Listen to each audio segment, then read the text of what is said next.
The major news in commodities this month involves rapidly falling prices across a broad range of commodities. According to the Wall Street Journal, the Dow Jones UBS Commodity Index remained in positive territory for the third quarter, but the index fell 11.3% toward the end of the period. The index posted declines not just for metals, but also for oil, soybeans, and corn. Some technical analysts have already called an end to gold's bull run and see further falls for copper, aluminum, corn, coffee beans, and crude oil. Despite base and precious metal price drops, the news around rare earth metal pricing and other minor metals appears disconcerting. Metals such as neodymium appear in such short supply that we've heard reports of manufacturers seeing 800% price increases, with few, if any, alternative sources of supply until 2013 at the earliest. Likewise, tantalum prices have increased from $60 per pound in concentrate form in July 2010 to $150 per pound in July of this year. China's rare earth export restrictions remain controversial. The New York Times has argued the environmental practices within China may justify the country's export restrictions. However, China did not specifically mention any of the rare earth industries upon applying to join the WTO in 2001. We suspect the WTO will rule against China. How that will impact global supply markets for key rare earth metals remains to be seen.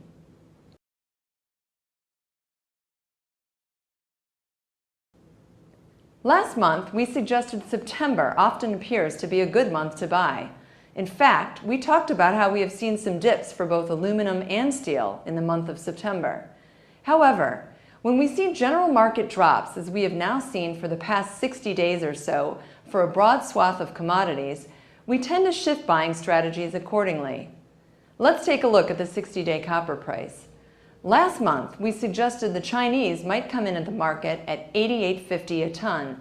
That price has come and gone, and some have put copper's floor at $60.37 a ton, or $2.74 a pound, with downside risk at $4,500 a ton, or $2.04 a pound.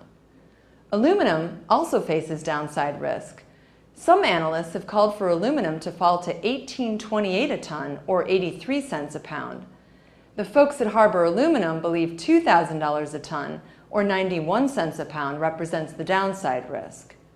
The VIX, or Fear Index, remains stubbornly high at 42.75 as of early October. Most analysts like to see that number under 25 before they believe volatility is weakened. Steel pricing, despite recent mill price increases that appear to have stuck, may be headed down as key producers have announced lower earnings guidance for Q3 on the back of stubbornly high raw material costs, weakened demand, and a difficult price environment. From a sourcing perspective, in declining markets, buying organizations may wish to buy only what they need against booked orders. In other words, buy on the downward trend. Are we just in a seasonal, cyclical lull with new orders to rebound in October? September's ISM data appears to be a mixed bag. Though the overall manufacturing economy continued to expand at 51.6%, and production went from contracting to growing, new orders are now on a 3-month contraction trend, while back orders are now on a 4-month contraction trend. Greece is increasingly looking as though it will default in its austerity measures designed to bring its deficit to 7.6% of its GDP. As a result, the IMF and EU may not continue paying out aid. Banks with heavy Greek holdings will be most impacted. Automotive sales continue to hold up reasonably well, running at just over 13.1 million units per year. Sales were led by larger pickup trucks and SUVs. Interest rates remain low following the Federal Reserve's announcement of Operation Twist, its latest $400 billion Treasury buying effort. 10-year rates are at 2%, while 3-month rates remain near zero.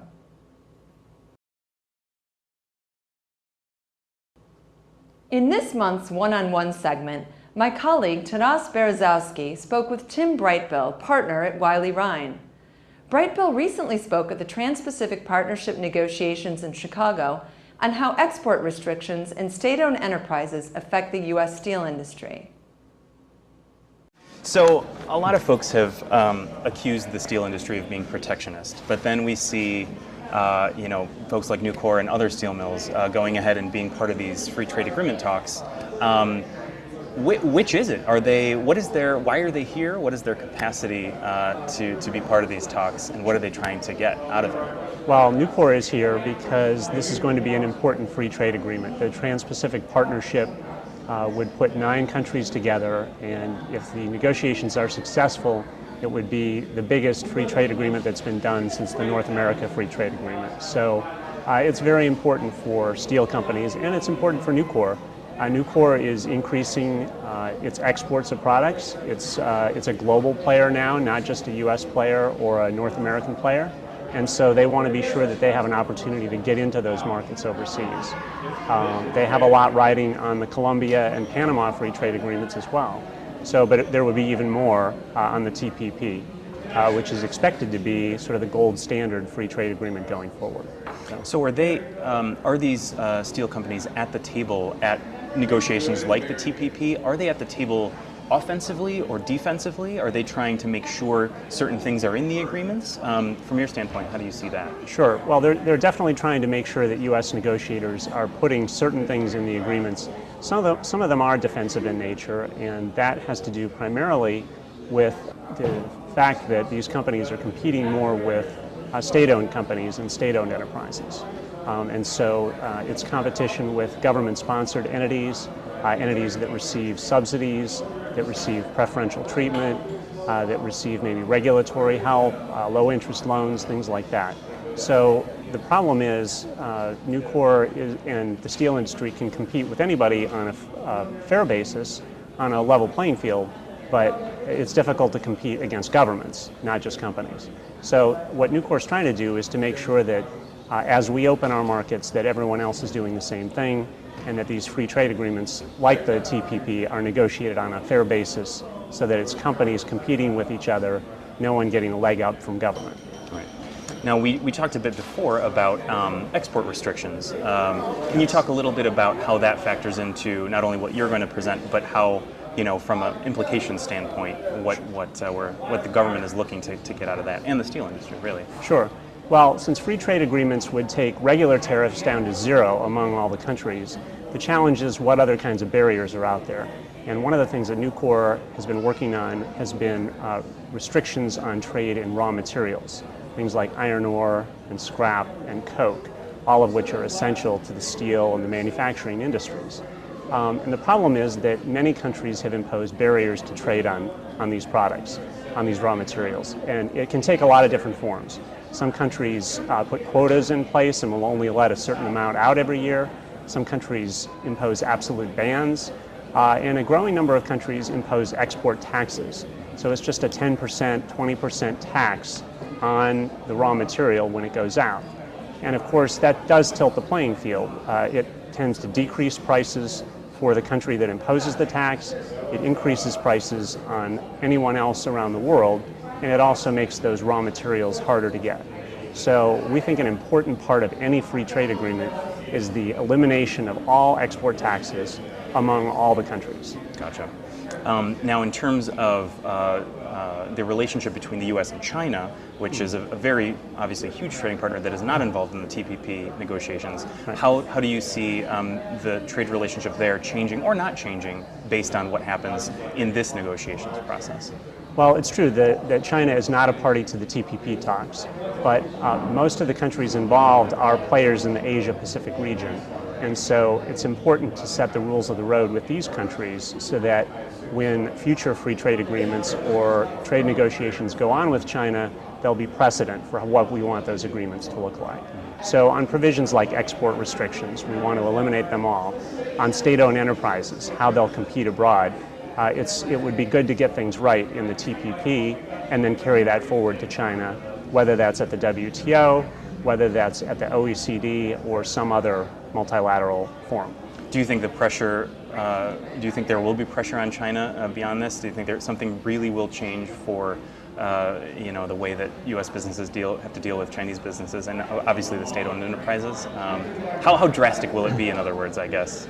Well, we're hoping to increase pressure on China because it's not playing by the rules on a lot of these issues. And so you have to press on all fronts. And sometimes that means trade cases if there's unfair trade going on. Sometimes that means through trade negotiations, through bilateral talks with China. Just have to keep the pressure up on all fronts to make sure that it's as open a market as you can possibly get in a state-controlled economy like that. Gotcha. Let's see what else I have here. Yeah, about that, you did mention the you know, Panama, Colombia, the FTA talks that are happening, I guess, in this hemisphere. Any other news or interesting you know, issues on that point, on those dealings with those nations from your standpoint? Well, we still have the 3 free trade agreements pending, and unfortunately Congress is still figuring out a way to address that issue. We're hopeful that those will all come up for votes by Congress in the fall, that those will be approved, and that will take tariffs to 0 between the United States and all 3 of those countries. Korea is a very big trading partner that would affect large levels of trade, and as I mentioned, Nucor is looking to export steel increasingly into the Caribbean, South American regions. So that is those are very important markets for them. Gotcha. So I should probably add one other point on state-owned enterprises. Yes. Just to emphasize that the key issue is that state-owned enterprises make up a large amount of trade with these TPP countries and with China. So the companies are not completely privately owned and run. The government has a say in business decisions that are made. And there are things like preferential loans, interest-free loans, outright grants, regulatory differences, things like that. And it's bad enough when that happens with a state-owned enterprise within its own country, but increasingly those state-owned enterprises are looking outward, they're setting up shop in other countries, even in the United States. There are a couple of examples of foreign companies that are state-owned enterprises setting up in the United States to compete against companies like Nucor. So what we're asking for in the TPP talks is that any investment in another TPP party or any operations of a company within a TPP country have to be done solely on a commercial basis. So it applies both to the initial investment into the country, that has to be on a commercial basis, or the operations. So you can't set up a company and then funnel grants and subsidies and loans to it once it's operating. So that's going to be a really important thing to look for. We want to see what the U.S. negotiators put forward and to make sure that they address that point in these talks.